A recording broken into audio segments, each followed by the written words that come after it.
Hi, just going to do a couple of things just to finish up this program. Where we are at the moment is we have the total earnings going into this field and the average earnings going into that field. Now you'll notice that at the moment we haven't used this variable here. I'm going to copy that and I'm going to come back down to the bottom of the program, and I'm actually going to put the value into the variable. Paste that in. And that way, if I need to use the average earnings at a later point in the program, I have stored it in a storage location in main memory. And now I want to put my average earnings, the thing that I've calculated, so I'll just paste that in again, into the field. So instead of putting it straight away into the field, which doesn't actually save it anywhere, I first of all save the value and then put it into the field. And the other thing I'm going to show you is a predefined function called round. Allows me to round to a number of decimal places, and because it's money I'm going to use 2 decimal places, and that means that, say I divide by 3, I could end up with 0.33333 in my average earnings. So I'm going to make sure it looks like money, and when I come to output the value of average earnings, I'm going to add in a pound sign. So I'm going to put in a pound sign, so I'll put pounds, and then I use the ampersand, which is LiveCode uses for concatenation, which means sticking together. So I'll put a pound sign there, and I think I'll do that for my average earnings as well. Sorry, total earnings, just to make it look a bit better.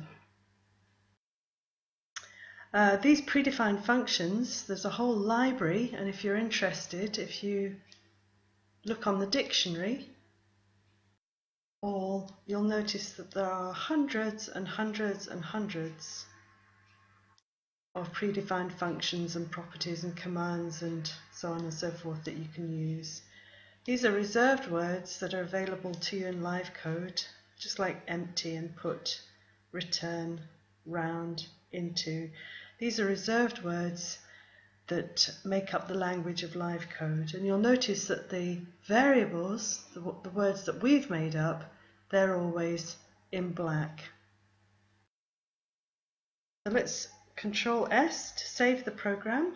That compiles it, translates it all into machine code, into binary machine code, and then let's just run the program. So I'm going to process 3 months. Let's just put January, £4,000, February, I'll put 3,400, March, let's say got 2,678. So you'll notice that I've my total earnings, that should be what those numbers add up to, and my average earnings, I get 0.33 on the end. Now it might be quite nice if I had a space in there so that it was more readable, so I'm going to go in there and just straight after that pound sign I'm going to put space and space like that. Now the last thing I wanted to show you was a different type of statement. So far we've had lots of assignment statements. That's where you put a value into a variable. Here I'm putting this value into that variable. Same thing here, and same thing here. These are all assignment statements, and so on and so forth. We also have a fixed loop, where I was able to repeat the code an exact number of times. And the last thing I'm going to show you in this program is a selection statement, where I'm going to tell Jim whether or not he's done exceptionally well. So I'm going to say if the average earnings, let's copy that, is, let's say, average earnings of more than 3,000, then I'm going to tell him that he's done particularly well that month. And I'm going to tell him that if he didn't get more than 3,000, I'm going to tell him he needs to do better next time.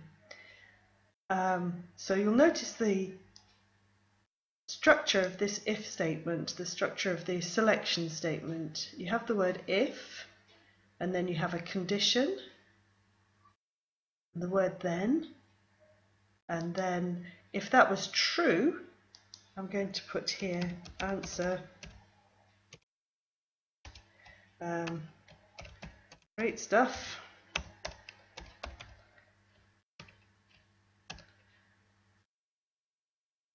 You've done well. And then in this part, which happens if that hadn't been true, so if you earned on average less than or equal to 3,000, I'm going to answer not so great, need more work coming in.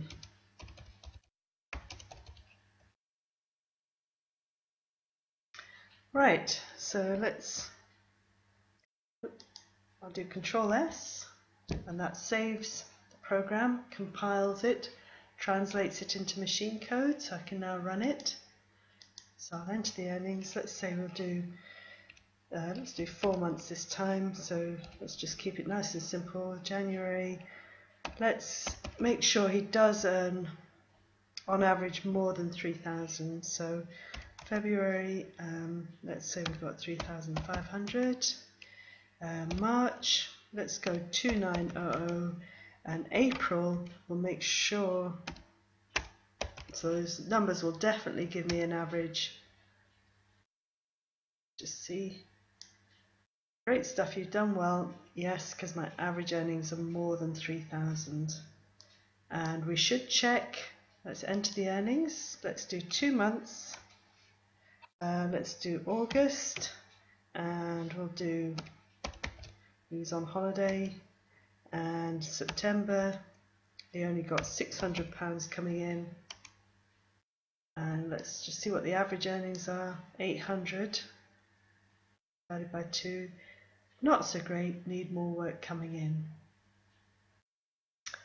Thank you for listening.